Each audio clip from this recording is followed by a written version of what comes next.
Hi, and welcome to my video. This week I'm sharing a winter recipe. It's mushroom Shimla Mirch, which translates to bell peppers and, you guessed it, mushrooms. You're going to need some tomato puree. You can use bottled or canned tomatoes, or you can just blend up some tomatoes yourself. You'll also need some onions and garlic. Here's some sliced garlic. And I've prepped my onions in two ways, finely chopped and sliced into half moons. You'll also need some bell peppers, and this recipe works best with the green variety. You can slice them into any shape you'd like. I'm using about 250 grams of mushrooms, and these are simply cut into quarters. This is a pretty simple recipe, and it only uses a few spices, some turmeric, some ground coriander, and some whole cumin seeds. Of course, you'll be needing some salt to taste, as well as some canola oil or any other vegetable oil of your choice, which you're going to heat up on medium-high. Then add the sliced onions to the hot oil and fry them until they are nice and brown. I like to move mine around every few minutes so that they don't get stuck and burnt. Then push those onions off to the side and add some whole cumin seeds to the existing oil in your pan. My stove is a little tilted, so the oil tends to drain to one side of the pan. But if you need to add a little extra oil, you could certainly do that.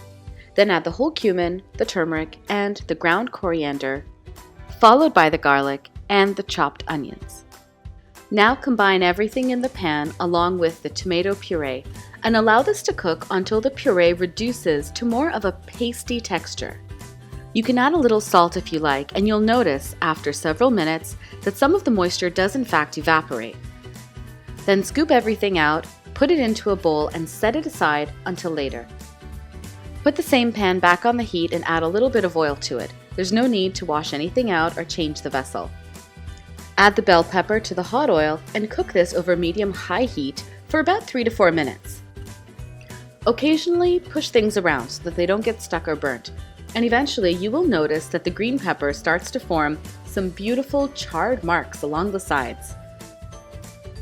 Once that happens, it's time to add the mushrooms. Allow everything, including the mushrooms, to cook for another 3 to 4 minutes. You can adjust the salt a little bit at this point if you would like. After a few minutes, it's time to add the tomato mixture and thoroughly combine everything. Now this next part is optional, but believe me when I say that adding a little bit of evaporated milk, heavy cream, or even coconut cream if you're vegan will take this dish to another level. There's just something really comforting about the cream, the way it combines with that tomato mixture and coats the mushroom.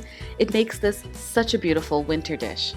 And I call this a winter dish because in India, that's when you get the best quality of mushrooms and bell peppers, and it's starting to get cold there right now.